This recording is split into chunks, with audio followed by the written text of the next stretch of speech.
অবশ্যই আমারও স্বপ্ন সিলেটকে চ্যাম্পিয়ন করার জন্য। খুবই ভালো লাগছে, খুবই এক্সাইটেড সবাই, যেহেতু সিলেটে এবার ফার্স্ট বিপিএল স্টার্ট হচ্ছে এবং অবভিয়াসলি প্রত্যেকটা প্লেয়ার অনেক এক্সাইটেড এবং যেহেতু আমরা সবাই ওয়েট করি এই বিপিএলটার জন্য, একটা বছর সবাই ওয়েট করে, অনেক কষ্ট করে। সো যেহেতু স্টার্টটা সিলেট থেকে হচ্ছে, খুবই ভালো লাগছে। কোয়াবের ম্যাচে শান্তর দলকে শুইয়ে দিয়েছিলেন, এবার কি সেটা হবে বিপিএল? দেখেন না, খেলায় তো অবশ্যই থাকবে। তারপরে আপনি যেটা বললেন কোয়াবের ম্যাচে, এটা একটা মানে অনেক এক্সাইটিং ম্যাচ ছিল এবং অনেক উত্তেজনাপূর্ণ ম্যাচ ছিল এবং যেহেতু বিপিএল, ওটা আমার কাছে মনে হয় যে একটা প্র্যাকটিস ম্যাচও হয়ে গিয়েছে। বাট দিন শেষে এখন তো সব ফরেনাররা খেলবে, দেশি প্লেয়াররা, বেস্ট প্লেয়াররা খেলবে, এখানে তো ফরেনাররাও ছিল না। সো দেখা যাক কি হয় মাঠে। আপনি যেহেতু মানে অলমোস্ট এখন সবচেয়ে সিনিয়রদের একজন আর কি, 12-13 বছর ধরে ক্রিকেট খেলছেন, সেজন্য আপনার কাছে জানতে চাই আর কি, ধরেন এই যে নানান ধরনের আলোচনা আসছে, এখানে ক্রিকেটটা একটু উপেক্ষিত হয়ে যাচ্ছে আর কি। ধরেন আপনি কালকে ম্যাচ খেলতে নামবেন, সেটা নিয়ে একটু আলাপ কম, অন্যান্য বিষয়গুলো আলোচনা যখন চলে আসে, এজ এ ক্রিকেটারকে এটা একটু খারাপ লাগে কিনা যে ক্রিকেটটার চেয়ে অন্য কিছু মুখ হয়ে যাচ্ছে টুর্নামেন্টের আগে? দেখেন, আমাদের অ্যাজ এ প্লেয়ার হিসেবে আমাদের কাজ হলো মাঠে ক্রিকেট খেলা, পারফর্ম করা। আউটসাইড যে জিনিসগুলো হবে সে জন্য ম্যানেজমেন্ট আছে এবং যারা অর্গানাইজ আছে তারা এই জিনিসগুলো ভালো মতন অর্গানাইজ করবে। বাট আমার কাছে মনে হয় যে আমার কাছে মনে হয় না যে আমাদের এই খেলার ভিতর ইম্প্যাক্ট পড়বে, কারণ আমরা প্রফেশনাল প্লেয়ার। আমরা চেষ্টা করব যে মাঠে পারফর্ম করার জন্য। আমরা কি দেখতে পারি? আমরা দেখতে পারি যে মাঠে খেলা হচ্ছে কিনা। কালকে বিপিএল স্টার্ট হচ্ছে, সো আমাদের ফোকাস থাকা উচিত বিপিএল নিয়ে। এবং আমরা কালকে যেহেতু রাজশাহীর সাথে ম্যাচ, আমার কাছে মনে হয় যে আমরা প্লেয়ার হিসেবে আমরা যদি আমাদের পারফরমেন্স কিভাবে করতে হবে, ভালো খেলতে হবে, এইগুলো নিয়ে আমাদের ফোকাস করা উচিত। হ্যাঁ, প্র্যাকটিস করছিলেন, আপনাদের পাশে নিয়ে মর্কেলে প্র্যাকটিস করছে, তাদের কোচ একটু আগে রাগারাগি করে চলে গিয়েছেন, আপনারা কি সেটা দেখেছেন এবং অবগত আছেন কিনা? না, এই বিষয়ে আমি কিছু জানি না। মিরাজ, যদিও মানে ধরেন প্র্যাকটিস করছেন, আগে বিপিএল খেলেছেন, অনেকবার দেখেছেন, তো এবারও বেশ কিছু ইস্যুর সামনে আসছে, মানে এটা কি ইম্প্যাক্ট পড়ে? যেমন সকালে চট্টগ্রামের মালিকানা চেঞ্জ হয়ে গেছে, বিসিবি নিয়ে নিয়েছে এই মুহূর্তে এসে, এখন আবার চাচা মানে ভাই চলে গেছে রাগ করে, মানে অবশ্যই প্লেয়ার কেন্দ্রিক কাজগুলো হচ্ছে, এটা একটু ইম্প্যাক্ট পড়ে। দেখেন, আপনি যেটা বললেন যে বিপিএলটা তো সম্পূর্ণটা অর্গানাইজ করে ক্রিকেট বোর্ড, তারা সুন্দর মতন চেষ্টা করছে যতটা বেটারমেন্ট করা যায়। আর যেহেতু আপনি যেটা বললেন যে চিটাগং ক্রিকেট বোর্ড নিয়েছে, হয়তো এর ভিতরে অনেকটা রিজন আছে, এর জন্য বোর্ড নিয়েছে এবং আমার কাছে মনে হয় এটা একটা ভালো পজিটিভ দিক, কারণ সব প্লেয়াররা সেফলি ভাবে, মনে করেন যে জিনিসটা ক্রিকেট বোর্ড বলেছে যে প্লেয়ারদের সবসময় আমরা ইনশিওর করবো প্লেয়াররা যেন সবসময় সেফ থাকে এবং তারা যেন পেমেন্টটা পায়।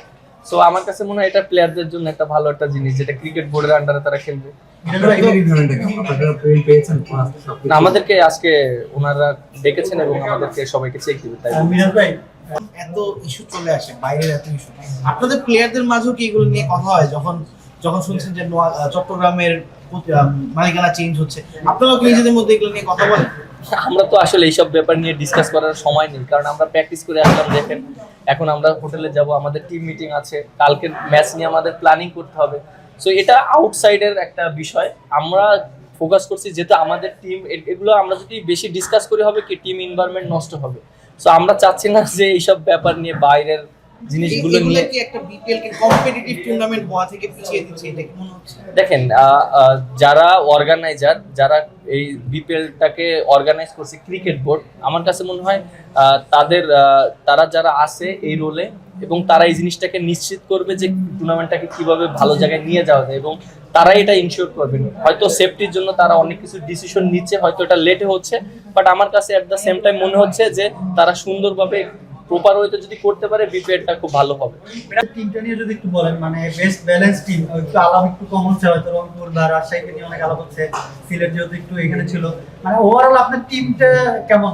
আপনার কি মনে হয় যে বেস্ট ব্যালেন্স টিম এবং আপনারা ভালোভাবে ফাইট করবেন চ্যাম্পিয়নশিপের জন্য?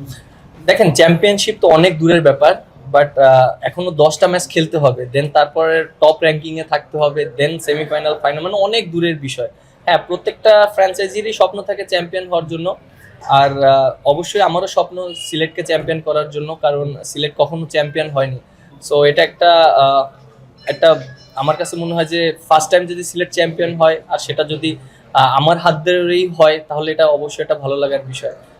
যখন শান্ত ভাই সকালে বলছিল তাদের টিমের ব্যাটারদের ডেপথ নিয়ে, অনেক বেটার আছে, কিন্তু আপনাদের টিমে যদি তাকাই তাহলে পাকিস্তানি 2 পেসার, সিলেটের লোকাল 2 পেসার, স্পোর্টিং উইকেট হবে ধারণা করা হচ্ছে। তো এই উইকেটে রাজশাহীর ব্যাটারদেরকে আসলে আটকানোর জন্য আপনাদের পরিকল্পনাটা কি?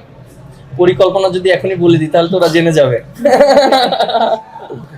Last question anyone? আচ্ছা, এই যে যেমনটি বলছিল, আমি একটু সূত্র ধরে বলতে চাই, পেস বোলার যে আপনার বিশ্বমানের পেস বোলাররা রয়েছেন, স্পিনেও নাসুম আছে, আপনি আছেন, তো 3-2 আপনার কম্বিনেশন কিভাবে করবেন? পেস বোলার বেশি খেলাবেন নাকি স্পিন বোলার বেশি থাকবে, বা এই উইকেটের চরিত্র অনুযায়ী আসলে কাদেরকে আপনি এগিয়ে রাখবেন? পেসার বেশি রাখবেন নাকি?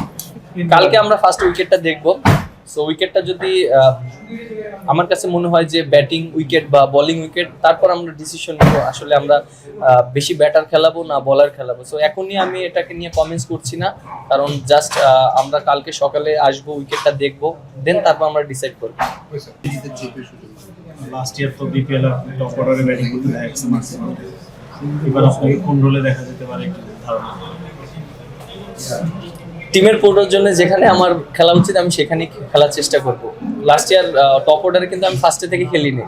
আমি দেখেছি প্রথম দিকে টিমের কম্বিনেশন মিলানোর চেষ্টা করেছি, আমি দেখতে পেরেছি যে উপরে একটু ঘাটতি আছে, তখন আমি উপরে ব্যাটিং করেছি। সো এবারও এরকম দেখা যেতে পারে যে কোন জায়গাটায় আমাকে নিজেকে সুইটেবল মনে হবে এবং আমি নিজেকে কিভাবে প্রিপারেশন নিচ্ছি। সো ওইভাবেই আমি চেষ্টা করব নিজেকে। বিরাট, কালকে 2 ক্যাপ্টেনের লড়াই ন্যাশনাল টিমে। গেল বছর আপনি একটা দলকে নেতৃত্ব দিয়েছেন, খুব দুর্ভাগ্যজনকভাবে শেষ বলে ম্যাচটা হেরে গিয়ে আপনার দল ফাইনালে শেষ পর্যন্ত যেতে পারেনি। এনভায়রনমেন্টটা কেমন দেখছেন এবং রাজশাহী অন্যতম পৌঁছানো দল, রাজশাহীকে প্রতিপক্ষ হিসেবে কিভাবে প্রথম দেখছেন? কোশ্চেনটা কি আমি বুঝলাম? 2 ক্যাপ্টেনের লড়াই, আপনি এবং শান্ত আগামীকাল, মানে এই জিনিসটাকে কতটুকু উপভোগ করছেন? হোম ক্রাউড, এবং গেলবার আপনার ক্যাপ্টেন্সিকে একেবারে ফাইনালের কাছে চলে গিয়েছিল, শেষ মুহূর্তে আসলে ভুল রাখতে গিয়েছিল, ওইটা একটা ওই ভুল থেকে, বা ভুল বলেই না, ওইটা একটা আসলে লেসন কিনা, এবং রাজশাহী টিমটাকে কিভাবে জাজ করছেন?